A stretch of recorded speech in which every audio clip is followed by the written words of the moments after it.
أعوذ بالله من الشيطان الرجيم.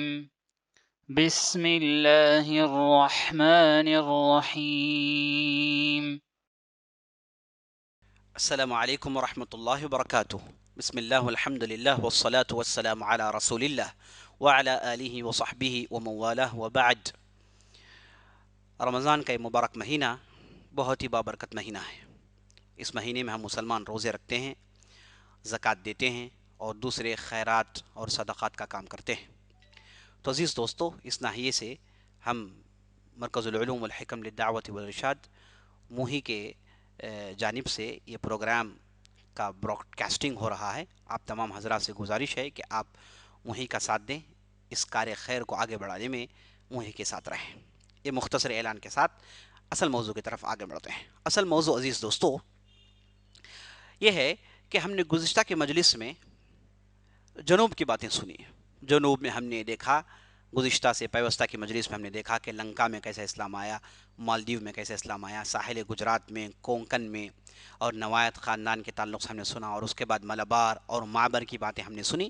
یہاں پر اسلام کیسے پھلا پھولا اور یہاں کے لوگ کیسے امن اور امان سے رہتے تھے، یہ ہم نے مختصر تفصیل آپ کے سامنے بتائی۔ آج چلیے ہم شمال کی طرف آگے بڑھتے ہیں، اب آفیشیل اسلام کی طرف آگے بڑھتے ہیں۔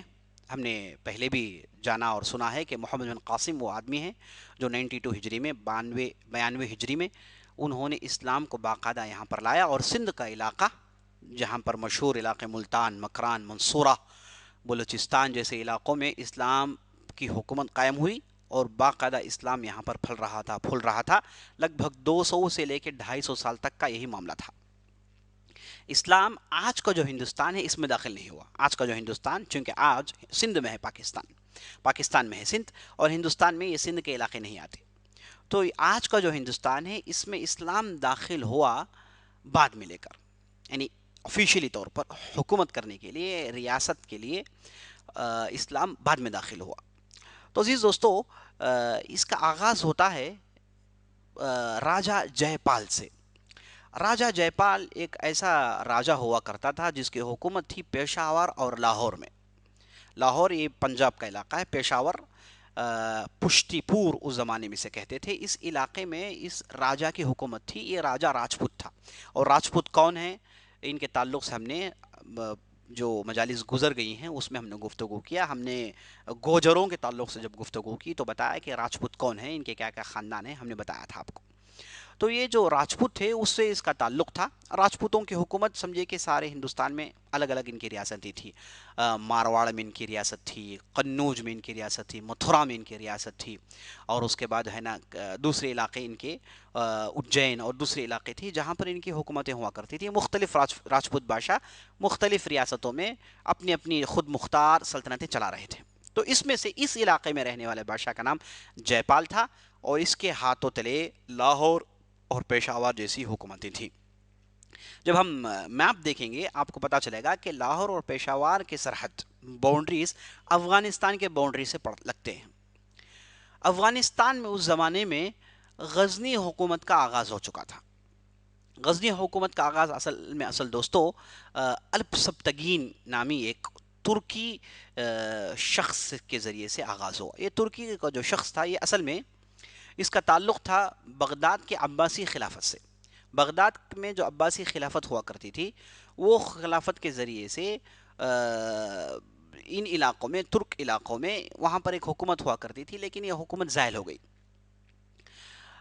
زائل ہونے کی وجہ سے وہاں سے الپ سبتگین نامی ایک شخص جو معمولی ایک سپہ سالار تھے، وہ نکل کر افغانستان پہنچتے ہیں۔ افغانستان میں غزنہ علاقے میں وہ آتے ہیں، اور غزنہ علاقے میں آنے کے بعد وہاں کی جو چھوٹی موٹی ریاستیں تھیں انہیں وہ ختم کر کے اپنی ایک حکومت بناتے ہیں۔ یہ لمبی تفصیل ہے، یہ چونکہ ہندوستان سے باہر ہے اس میں زیادہ میں جانا نہیں چاہتا۔ تو یہاں پر انہوں نے ایک باقاعدہ حکومت قائم کی جس کا نام تھا غزنوی خاندان کا حکومت، غزنوی خاندان کی حکومت۔ تو غزنوی خاندان کا آغاز اسی الپ سبتگین سے ہوتا ہے۔ الپ سبتگین کے لڑکے جن کا نام تھا سبتگین، الپتگین کے لڑکے جن کا نام تھا سبتگین، یہ اصل میں اس خاندان کے پہلے مشہور بادشاہ مانے جا سکتے ہیں۔ ان کی وفات ہوئی 993 میں، 993 ہجری میں ان کی وفات ہوئی۔ اس سے پہلے انہوں نے بہت ہی زبردست حکومت قائم کی. تو یہ جو تھے یہ افغانستان پر حکومت کر رہے تھے. تو افغانستان کے حدود اور راجہ جے پال کے حدود آپس میں ملتے تھے، ٹکراتے تھے. جب بھی حدود کی بات ہو جائے، باؤنڈریز کی بات ہو جائے، جھڑپیں ہونا ضروری ہے، لا محالہ ہے. انسانی تاریخ ہم کو یہ بتاتی ہے حدود بن گئے تو جھڑپوں کا ہونا ضروری ہے. اسی لیے حدود بندی بہت بڑی مصیبت ہے. جب بھی کوئی حکومت حدود بندی کرتی ہے تو آپس میں اپنے جو بغل میں جو حکومت ہے اس کے پاس سے اس کا ہمیشہ ٹکراؤ شروع ہو جاتا ہے. عجیب و غریب یہ انسانی چیز ہے جو اللہ نے انسانوں کے اندر رکھ دی. تو یہ جو بارڈرز میں جھڑپوں کا ہونا بہت ضروری تھا. اور غزنوی طاقت بڑھ رہی تھی، دولت کافی جمع ہو رہا تھا. اور یہاں کی جو بادشاہ سبتگین تھے وہ بہترین نظم و نسق کے پابند تھے، بڑی اچھی انداز سے اپنی حکومت کر رہے تھے. تو راجہ جے پال پتہ نہیں انہیں کیا ہو گیا، اچانک انہوں نے 979 1979 میں 979 عیسوی میں اچانک ایک بہت بڑی طاقت لیتے ہیں اور اچانک اس علاقے پر حملہ کر دیتے ہیں. اب یہاں پر جو سبتکین اپنی حکومت کر رہے تھے وہ اپنی حکومت کے باؤنڈریز کو بڑھا رہے تھے، لیکن اس طرف ہندوستان کی طرف نہیں، اس طرف بڑھا رہے تھے. ابھی اچانک حملہ ہونا تھا، سبتگین خاموش نہیں رہے، وہ اپنے طاقت کو لے کر پہنچے اور بڑی آسانی سے راجہ جے پال کو انہوں نے شکست دے دی. اور راجہ جے پال کو باقاعدہ انہوں نے پکڑ لیا اور راجہ صلح کے لیے تیار ہو گیا. اس وقت سبتگین کے لڑکے جن کا نام محمود تھا، جو آگے جل کے بہت بڑے بادشاہ بنتے، انہوں نے کہا کہ میں صلح کے لیے تیار نہیں ہوں. لیکن سبتگین نے صلح کو مان لیا، کیونکہ راجہ جے پال نے کہا کہ ہم اگر ہار گئے تو ہماری بستیوں میں عورتیں جل جائیں گی، ہم اپنے بچوں کو اپنے ہاتھوں سے مار ڈالتے ہیں. تو ایسی ویسی باتیں جب ہوئیں تو بادشاہ سبتگین صلح کے لیے تیار ہو گئے. تو راجہ جے پال سے باقاعدہ صلح ہوئی. اب صلح میں یہ طے پایا کہ راجہ جے پال کی جان کی حفاظت اس وقت ہے کہ وہ جب واپس جائیں گے اپنی بستی میں، جا کر اتنا سارا مال، اتنا ہاتھی، اتنے اشرفیاں بھیجیں گے سبتگین کی اس بستی میں. اس پر اتفاق ہوا تھا. جب جا کے راجہ جے پال اپنے آپ کو بچا سکا اور واپس اپنی بستی پہنچا تو یہ صاحب راجہ جے پال جو تھے وہ اپنے وعدے کو بھلا دیے. اور جب بھی یاد دلایا گیا انہوں نے اعراض کیا، نظر انداز کیا. باقاعدہ سبتگین کے مشیرین اور جو بھی سفراء آتے تھے انہیں اس نے واپس کر دیا. تو اس تعلق سے سبتگین کافی پریشان ہوئے. انہیں یہ بات سمجھ میں نہیں آ رہی تھی کہ یہ کیا ہو رہا ہے. تو اس لیے انہوں نے جوابی حملے کے لیے پھر ایک بہت بڑا لشکر جمع کیا اور جمع کر کے سیدھے لاہور آدم کے وہاں پر راجہ جے پال کی حکومت تھی. راجہ جے پال کو معلوم نہیں تھا کہ اتنی بڑی لشکر اچانک آ جائے گی. تو جیسے معلوم ہوا کہ لشکر آ گئی تو راجہ جے پال پورا ہندوستان گھومتے ہیں، قنوج جاتے ہیں، متھرا جاتے ہیں، دوسرے علاقوں میں جاتے ہیں. وہاں کے راجپوتانہ حکومت خاندانیں جو تھی انہیں جمع کرتے ہیں. اور کہا جاتا ہے کہ یہ پہلا موقع تھا جس میں پورے ہندوستان کے راجہ، پورے راجپوت پورے جمع ہو گئے تھے، اپنی پوری طاقت جمع کر لے تھے. اور یہاں تک کہا جاتا ہے کہ یہاں کی بوڑھیاں اپنے بچوں کو نصیحت کرتے ہیں کہ جائیں، جا کر لشکر میں جمع ہو جائیں. اور یہاں پر ڈھیر سارا چندہ جمع کیا گیا، ڈھیر سارا پیسہ جمع کیا گیا تاکہ اس لشکر کا امداد ہو جائے. تو بچے بوڑھے نوجوان سب اپنی جو ہے دولت لائے اور لا کر لشکر کو جمع کیے. تو سب کی محنتوں کے ساتھ ایک لشکر جمع ہوا جس میں پورے راجپوت بادشاہ تھے. جب یہ لشکر کا آمنا سامنا ہوا سبتگین کے ساتھ تو سبتگین نے دیکھا کہ بہت بڑی تعداد میں لوگ آئے ہیں. کہا جاتا ہے کہ پہاڑ پر چڑھ کر دیکھے تو چیونٹیوں کے مانند تھی ان کی تعداد. اور سبتگین کے لشکر میں جو لوگ تھے انہوں نے کہا کہ یہ لڑائی تو ممکن ہی نہیں ہے، ہماری تعداد کہاں ہے اور یہ سارا ہندوستان امنڈ آیا ہے، ان کی تعداد کہاں ہے، ممکن نہیں، لڑائی ممکن نہیں ہے. تو بعض لوگوں نے یہ رائے دی کہ واپس چلے جائیں. لیکن سبتگین اتنے بڑے لشکر کو ان کے دیکھنے کا انداز کچھ اور تھا. یہ لشکر کو، یہ تعداد کو مرعوب ہو کر دیکھ نہیں رہے تھے، بلکہ تاریخ فرشتہ میں وہ مورخ نے، فرشتے نے لکھا ہے کہ سبتگین نے اس لشکر کو ایسے دیکھا جیسے ایک قصائی بکروں کو دیکھتا ہے. بکروں کی تعداد قصائی کو ڈراتی نہیں. تو اس انداز سے انہوں نے اس لشکر کی تعداد کو دیکھا اور تعداد کو دیکھ کر واپس نیچے آیا اور اپنے لوگوں سے کہا کہ دیکھو اب ہمارے لشکر بندی کا انداز کچھ اور ہوگا. تو انہوں نے 500 کے جھٹے بنائے اور 500 کہہ کر ایک کے بعد ایک تاپر توڑ میدان میں اتارے. جب 500 کی تعداد لڑ کر تھک جاتی تو پیچھے سے 500 کی مدد آ جاتی تھی. اس طریقے سے جھتوں میں انہوں نے لڑائی لڑی، اور یہ لڑائی کا انداز راجہ جے پال اور اس کے دوسرے راجپوتانہ جو تھے انہیں اس تعلق سے خبر نہیں تھی، تو بڑے آسانی سے سبتگین نے اس لڑائی جیت لی. تعداد کے اعتبار سے لڑائی بڑی گھمسان ہونے والی تھی، لیکن یہ ایک جنگی کرتوب کی وجہ سے بڑی آسانی سے سبتگین نے اس لڑائی کو جیت لیا. اور اس کے بعد اس لڑائی میں کہا جاتا ہے کہ راجہ جے پال قتل کر دیے گئے، اور اس کے بعد ان کے لڑکے انند پال حکومت میں آئے. اچھا، محمود غزنوی اور یہ اس سے پہلے جو سبتگین، انہوں نے ان علاقوں پر حملہ کیا جیسے آپ نے دیکھا کہ بدلہ لینے کے لیے. اصل میں راجہ جے پال جو تھے انہیں معلوم نہیں تھا کہ یہ کس بھیڑوں کے جھت میں ہاتھ ڈال رہے ہیں. انہوں نے صرف اپنے باؤنڈریز کو پھیلانے کے نشے میں انہوں نے غزنوی حکومت میں ہاتھ ڈال دی، چھیڑ دیا، انہیں ان پر حملہ کر دیا اچانک. اب اس کے بعد نہ کہ صرف جے پال بلکہ ان کا لڑکا انند پال، نہ کہ صرف انند پال، اور جتنے بھی راجپوتوں کی حکومت تھی سب نے اس کا بدلہ چکایا، سب کو اس کا خمیازہ بھگتنا پڑا. اب اس کے بعد غزنوی خاندان خاموش بیٹھنے والے نہیں تھے، سبتگی نے باقاعدہ حملہ کیا.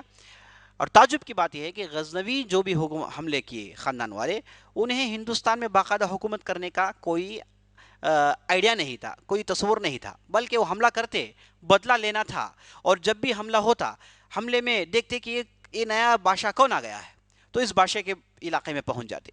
یعنی مزید بدلے پر بدلہ، مزید بدلہ لینا جو ہے ان کے اندر تھا. تو اس لیے یہاں کی جتنی بھی راجپوتانی حکومت تھی سب پھنس گئی. پے در پہ حملے ہوئے. تو اس کے بعد ہوا ایک سبتگین جو تھے انہوں نے آخری لڑائی لڑی، اور اس کے بعد جے پال کا معاملہ ختم کیا، انند پال آ گئے. اور 1005 عیسوی میں راجہ جے پال کا معاملہ ختم ہوتا ہے، اور اس سے پہلے سبتگین کی بھی وفات ہو جاتی ہے. سبتگین کی جب وفات ہوئی لگ بھگ 998 عیسوی میں سبتگین کی وفات ہو جاتی ہے. اور اس کے بعد محمود غزنوی کی حکومت قائم ہوتی ہے. محمود غزنوی اپنے والد کی طرح تو وہ انتہائی جنگجو نہیں تھے، بلکہ بہت ہی ذہین، خدا پرست، اللہ سے ڈرنے والے، اور اس کے بعد جنگی اسٹریٹجی میں علمی انداز اختیار کرنا، اور علم والوں کی عزت کرنا، علم والوں کے ساتھ رہنا، اور انتہائی انصاف پسند. ان کے انصاف کے تعلق سے ایک واقعہ بتا کے میں اپنی بات آگے کرتا ہوں. محمود غزنوی کے زمانے میں جب ان کی حکومت تھی تو ہوا یہ کہ ان کے ایک چچا زاد بھائی یا پھر چچا بھتیجے نے ایک بہت بڑی غلطی کی. وہ غلطی یہ تھی کہ چونکہ خاندان بادشاہی خاندان تھا، اس خاندان سے اس کا تعلق تھا، تو یہ عام لوگوں پر ظلم کیا کرتا تھا. یعنی محمود غزنوی کا بھتیجا عام لوگوں پر ظلم کیا کرتا تھا، یہاں تک کہ ایک بوڑھا آدمی محمود غزنوی کے پاس یہ شکایت لے کر آتا ہے کہ یہ جو آپ کا بھتیجا ہے یہ میرے گھر میں زبردستی گھس آتا ہے، اور میرے گھر میں میری لڑکی ہے اس کے ساتھ بدسلوکی کرتا ہے، اور مجھے یہ کہہ کے دھمکاتا ہے کہ اگر یہ بات باہر پہنچی تو میں تمہیں موت کے گھاٹ اتار دوں گا. تو میں مجبور ہو کر تمہارے پاس آیا ہوں بادشاہ پناہ، تاکہ مجھے انصاف ملے. تو محمود غزنوی نے جب یہ واقعہ سنا تو اتنا بے قرار ہوا، مورخین کہتے ہیں کہ اس نے کھانا پینا چھوڑ دیا. اور یہاں تک معاملہ ہو گیا کہ وہ ہمیشہ تاریکی میں رہتے تھے، اپنی بتی گل کر دیتے تھے، اور لوگوں سے کہا کہ جب تک کہ میں اس آدمی کا میں انصاف نہیں دلا دوں میں دوبارہ آسائش کو اختیار نہیں کروں گا. تو وقت مقرر پر اس بوڑھے کے گھر میں پہنچتے ہیں. جب ان کا بھتیجا ادھر پہنچتا ہے تو بھتیجے کو وہ پیٹتے ہیں، بعض روایتوں کے مطابق جان سے مار دیتے ہیں. اور اس کے بعد اس بوڑھے کے جو ہے حق میں انصاف اسے مل جاتا ہے، اور اس کے بعد محمود غزنوی واپس اپنی زندگی کو پہنچتے ہیں، کھاتے پیتے ہیں اور روشنی میں رہتے ہیں. یعنی اس حد تک ان کے پاس انصاف تھا، بے انصافی کا تصور بھی ان کے پاس نہیں تھا. تو یہ تھے عزیز دوستوں محمود غزنوی، جو 1030 عیسوی تک ان کی حکومت رہی. 1030 عیسوی تک لگ بھگ 33 یا پھر 32 سال ان کی حکومت رہی. اب جب محمود غزنوی کی جو ہے حکومت کا آغاز ہوا تو پھر وہی راجہ جے پال، انند پال سے جھڑپیں، لڑائیاں ہوتی رہی. اور محمود غزنوی کے تعلق سے کہا جاتا ہے کہ لگ بھگ 17 سے 18 موقع ایسے تھے جس میں انہوں نے اچانک ہندوستان پر حملہ کیا اور ہندوستان کانپ اٹھتا تھا. ان کا حملہ قنوج پر مشہور ہے، ان کا حملہ متھورا پر مشہور ہے، اور ان کا حملہ سومنات میں کافی مشہور ہے۔ سومنات ایک علاقہ گجرات کے اندر، وہاں پر ایک بہت بڑی مندر ہوا کرتی تھی۔ یہاں تک کہا جاتا ہے کہ اس مندر میں 10,000 داسیاں ہوا کرتی تھیں، 10,000 داسیاں ہوا کرتی تھی، اور یہاں پر ڈھیر سارا مال ہوا کرتا تھا، اور مال و دولت کی انتہائی فراوانی تھی۔ اور بس برعکس اس کے کہ بستی کے علاقے میں غریبی پھیلی ہوئی تھی۔ اور اس کے بعد کہا جاتا ہے کہ اس مندر کے اندر، مندر کے چھت اور مندر کے زمین کے درمیان ایک بت ہوا کرتا تھا، جو بغیر کسی توازن کے، بغیر کسی بیلنس کے، یہ ہوا میں ہوا کرتا تھا یہ بت۔ اور لوگ اس بت کو لے کر کافی باتیں پھیلاتے کہ دیکھو یہ بہت بڑا کرشمہ ہے، اس مندر کے اندر بہت بڑی طاقت ہے، اور لوگوں کو اس کی عبادت کے لیے بلاتے تھے۔ یعنی ہوا میں ایک بت کا ہونا یہ واقعی تعجب کی بات تھی۔ چھت میں بھی کوئی رسی نہیں تھامنے کے لیے، اور نیچے سے کوئی سپورٹ نہیں اسے پکڑ کر رکھنے کے لیے، ہوے میں یہ بت ہوا کرتا تھا۔ تو لوگ اسے لے کر کافی تعجب میں پڑے ہوتے تھے۔ تو جب محمود غزنوی کی بات پہنچی کہ اس تعلق سے فتنہ پھیلا ہوا ہے، اور محمود غزنوی عزیز دوستو توحید کے بہت بڑے علمبردار تھے، یہ شرک کو پسند نہیں کرتے تھے، مذہب کے نام میں فرقہ پرستی کو پسند نہیں کرتے تھے، اور اس کے بعد بدعات و خرافات کو پسند نہیں کرتے تھے، اور بالکل صاف و شفاف دین پسند کرتے تھے۔ اور اسی طریقے سے ان کے ساتھ جو علماء اور ادباء ان کے ساتھ ہوئے، انہوں نے انہیں صحیح دین سمجھایا، اور صحیح سورس سے، مراجع اور مصادر سے انہوں نے اسلام کو سمجھا، اور خود بہت بڑے فارسی دان اور ادب پرست تھے، علم پرست تھے، تو انہوں نے صحیح سورس سے اسلام کو سمجھا تھا، تو بہت بڑے توحید کے علمبردار تھے۔ تو دیکھا کہ اس علاقے میں اس بت نے لوگوں کو فتنے میں ڈال دیا، اور سارے لوگ ادھر آ رہے ہیں اور یہاں کے عقیدت مند ہو رہے ہیں، یہاں پر آ کر ان کی بھکتی اندھی ہوتی جا رہی ہے۔ تو جب محمود غزنوی کی بات معلوم ہوئی، اور اتفاقاً اس علاقے کے بعض وزراء اور بعض راجاؤں کو سپورٹ کیا محمود غزنوی کی لڑائی میں، تو یہی چیز محمود غزنوی کے لیے کافی تھی۔ تو محمود غزنوی اچانک سومنات پر آ دھمکے، اور اس کے بعد یہاں کے اس علاقے میں چھوٹی موٹی جھڑپیں ہوئی۔ محمود غزنوی کا مقابلہ کون کر سکتا تھا؟ محمود غزنوی کا اس زمانے میں اتنا روب ہندوستان میں پھیل گیا تھا کہ لوگ کہتے کہ اگر کسی کو ڈرانا تھا، کہتے کہ محمود غزنوی آ گیا۔ تو محمود غزنوی کا بہت ہی خطرناک روب تھا۔ مجھے ایک عجیب و غریب اتفاق ہوا، میں ایک پروفیسر کے لیکچر میں بیٹھا ہوا تھا، تو وہ صاحب جب لیکچر دے رہے تھے تو ہندوستان میں اسلام کی بات آئی، تو انہوں نے فوراً کہہ دیا کہ ہندوستان میں اسلام محمود غزنوی کی وجہ سے آیا، ورنہ ہندوستان میں اس سے پہلے اسلام تھا ہی نہیں۔ تو وہ پروفیسر بن گئے ہیں ہسٹری کے، لیکن انہیں اتنی بھی بات نہیں معلوم کہ اسلام محمود غزنوی سے کئی سال پہلے، 200-250 سال پہلے ہندوستان میں اسلام پہنچ گیا۔ دو طریقے سے پہنچا، آفیشیل طریقے سے بھی اور تجارتی راستے سے بھی، اور تجارتی راستے سے جو اسلام پہنچا وہی ہندوستان میں پھلا پھولا، اور اسی کی ترقی ہے ہندوستان میں۔ لیکن کبھی کبھار آدمی کی عصبیت آدمی کو اندھا کر دیتی ہے، جیسے آج ہمارے معاشرے میں دیکھتے ہیں کہ جو RSS کے جو چھیلے ہیں، اور جو بھی اپنے آپ کو پتہ نہیں کیا کہتے ہیں، ان کے یہاں جو یہ اندھی بھکتی اور اس کے بعد مسلمانوں کے تعلق سے جو دشمنی، اندھی دشمنی ہے، اس کی وجہ کیا ہے کہ انہیں جو معلومات دیے جاتے ہیں وہ ایسے ہی معلومات دیے جاتے ہیں۔ اگر یہ کہا جائے کہ ہندوستان میں محمود غزنوی سے اسلام کا آغاز ہوا، تو اس سے بڑی جھوٹی بات کون سی ہو سکتی ہے؟ اس سے بڑی گمراہی کون سی ہو سکتی ہے تاریخ اعتبار سے؟ تو عزیز دوستو، اس طریقے سے باتیں انہیں سمجھا کر ان کے نوجوانوں کو بھڑکایا جاتا ہے۔ ضرورت اس بات کی ہے کہ حقیقی نالج، حقیقی تاریخی علم لوگوں تک پہنچائے۔ اس چیز کو مد نظر رکھتے ہوئے ہم اس سلسلے کو چلا رہے ہیں، تاکہ آپ اس بات کو سنیں اور دوسروں تک بات پہنچائیں۔ ہندوستان کی تاریخی حقیقت یہی ہے۔ تارا چند نامی ایک بہت بڑے ہندو رائٹر ہیں ہندوستان کے، یہ ہندوستان کی تاریخ میں انہوں نے بہت کام کیا۔ وہ محمود غزنوی کے تعلق سے کہتے ہیں کہ محمود غزنوی ہو یا پھر اس سے پہلے جو بھی بادشاہ ہے، یہ ہندوستان میں آئے، ان کا مقصد ہندوستان کو لوٹنا تھا اور بدلہ لینا تھا۔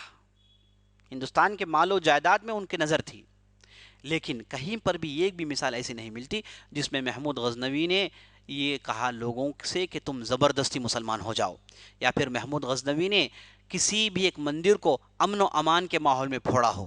ایک بھی مثال نہیں ملتی۔ یہاں پر محمود غزنوی کا حملہ ہوا سب سے پہلے بدلہ لینے کے لیے، اور نمبر 2 یہاں کی جائیداد پر نظر تھی ان کی، وہ جائیداد لے کر جانا، مال غنیمت کے طور پر جائیداد لے کر جانا چاہتے تھے۔ اس پر بھی اختلاف ہو سکتا ہے، لیکن بہرحال تاریخ میں اسی مثالیں ملتی ہیں۔ تو سومنات میں جب انہوں نے حملہ کیا اور یہاں سے ڈھیر سارا مال یہاں سے لے کر گئے، اور بعض مورخ کہتے ہیں کہ انہوں نے مندر کو بالکل خالی کر دی، اور اس کے بعد یہ جو بت جو لٹک رہا تھا، اس تعلق سے محمود غزنوی جہاں پر پہنچے دیکھا کہ بت لٹک رہا ہے، تو ان کے ساتھ جو لوگ تھے کمزور ایمان والے وہ پریشان ہو گئے، تو محمود غزنوی نے فوراً ایک آدمی سے کہا کہ چلو اوپر چڑھو اور دیکھو کہ یہاں پر کچھ ہو رہا ہے۔ تو اوپر پہنچے اور پہنچ کر وہاں پر جو پتھر تھے اسے جب پھوڑا گیا تو یہ جو بت جو اڑ رہا تھا یہ ڈھام سے نیچے گر پڑا۔ بعد میں معلوم ہوا کہ مغناطیسی طاقت کی وجہ سے، ایک میگنیٹک فورس کی وجہ سے یہ لٹک رہا تھا۔ اس میں کوئی عجوبہ، اس میں کوئی سمجھے کہ ایک معجزہ نہیں تھا، بلکہ یہ ایک چیز ہو رہی تھی، اور جیسے ہی اسے پھوڑا گیا تو یہ بت دھام سے نیچے گر گیا، اور اس کے بعد فتنہ ختم ہو گیا۔ اور اس کے بعد داسیوں کے نام سے برہمنوں نے جو ظلم کر رکھا تھا اس مندر میں سب کچھ محمود غزنوی نے ختم کیا، مندر کو باقی رکھا، بعض علاقے اس کے پھوڑ دیے گئے تھے، چونکہ وہاں پر انہیں ڈاؤٹ تھا کہ کہیں ادھر کچھ چھپا کر انہوں نے نہیں رکھا تھا، تو وہاں پر انہوں نے پھوڑا اور باقیہ چیزیں چھوڑ دی۔ تو اس طریقے سے محمود غزنوی کے حملے ہندوستان میں پے در پہ ہوا کرتے تھے۔ 17 سے 18 مرتبہ محمود غزنوی کی یہاں پر حملے ہوئے، لیکن کہیں پر بھی انہوں نے باقاعدہ حکومت قائم نہیں کی۔ آتے بدلہ لیتے اور واپس چلے جاتے، آتے بدلہ لیتے واپس چلے جاتے، اور راجپوتوں کو ڈرا رکھا تھا۔ راجپوت جب بھی محمود غزنوی کی آواز سنتے، بات سنتے، تو وہ کام جاتے اور بالکل خاموش ہو جاتے، ان کے کلیجے منہ کو آ جاتے کہ بھئی یہ محمود غزنوی آگ کان دھمکا تھا، تو اچانک ان کے حملے ہوا کرتے تھے۔ تو اس اعتبار سے ہم جان سکتے ہیں کہ محمود غزنوی کس اعتبار کے جو ہے جنگی اسٹریٹجی کے یہ ماہر ہوا کرتے تھے۔ اب ہوا یہ کہ محمود غزنوی اپنے آخری زمانے میں اپنے غلام جن کا نام ایاز تھا، انہیں لاہور کا گورنر مقرر کرتے ہیں۔ پہلی مرتبہ ہے محمود غزنوی یہاں پر اپنے حکومت کے ستون گاڑ رہے ہیں، تو ایاز کو لاہور کا گورنر مقرر کرتے ہیں، ورنہ اس سے پہلے ہوتا تھا بستی اپنے قبضے میں کرتے اور وہاں کے بادشاہ کو پھر بٹھا دیتے اور کہتے کہ تمہاری حکومت ٹھیک ڈھنگ سے چلنی چاہیے، اگر کہیں پر بھی غلطی ہوئی ہم کبھی بھی آ سکتے ہیں۔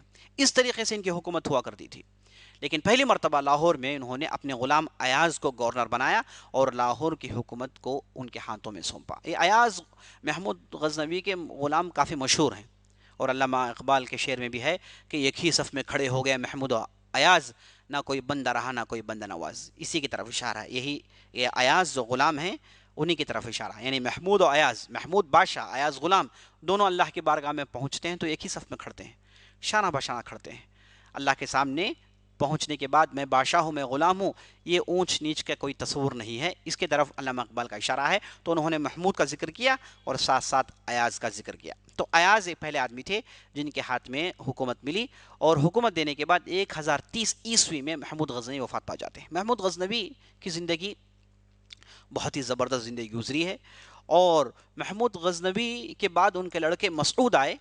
محمود غزنوی کی نہج پر چلنے کی کوشش کی لیکن کامیاب نہیں ہو پائے۔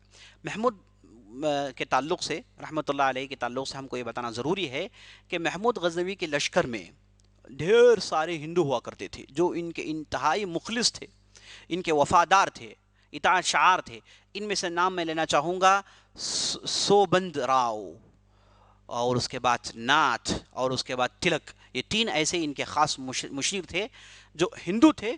محمود غزنوی ان پر اندھا بھروسہ کرتے تھے، جب بھی کہیں پر بھی کچھ کسی جگہ کسی کو سرکوپی کرنا ہے کسی راجپوت بادشاہ کو، تو سوبناتھ کو بھیجتے، وہ ادھر پہنچتے اور محمود غزنوی کی وفاداری کا ثبوت دیتے تھے۔ عزیز دوستو، تو یہاں پر آپ کو بات سمجھ لینا چاہیے کہ یہاں پر جو بھی ہوئی پولیٹیکل لڑائیاں ہوئی اور بدلہ لینے کی بات تھی، یہاں پر کہیں پر بھی اسلام کو زبردستی پیش کرنے کی بات نہیں تھی، یہ اچھی طریقے سے سمجھ لینا چاہیے۔ تو عزیز دوستو، یہ راحت بالکل نہیں لی، آخری زمانہ ان کا پہنچا۔ آخری زمانے میں بھی بالکل ان کے جسم میں بخار تھا، جسم میں دق تپ رہا تھا، اس کے باوجود یہ گھوم رہے تھے، خوارزم کا معاملہ کو تھما رہے ہیں، اس علاقے کے معاملے کو تھما رہے ہیں، وہاں پر سرگوپی کر رہے ہیں، ہندوستان کے معاملات کو سنبھال رہے ہیں، سب کچھ ہو رہا ہے اپنے آخری زمانے میں، اس کے باوجود انتہائی مشغول تھے۔ جب ان کا جسم بالکل جواب دے دیا، بالکل تھک گئے تھے، واپس غزنہ پہنچتے ہیں اور 1 ہفتے کی بیماری کے بعد وفات پا جاتے ہیں۔ اور ان کا جو دور تھا بڑا ہی سنہرا دور تھا۔ اس کے بعد ان کے لڑکے مسعود بادشاہ بنتے ہیں، اور مسعود بادشاہ بننے کے بعد مسعود کے لیے سب سے پہلا اور سب سے زبردست پش پناہی کرنے والے یہی 3 ہندو مشیرین اور وزراء تھے عزیز دوستو، یہ آپ جان رکھیے۔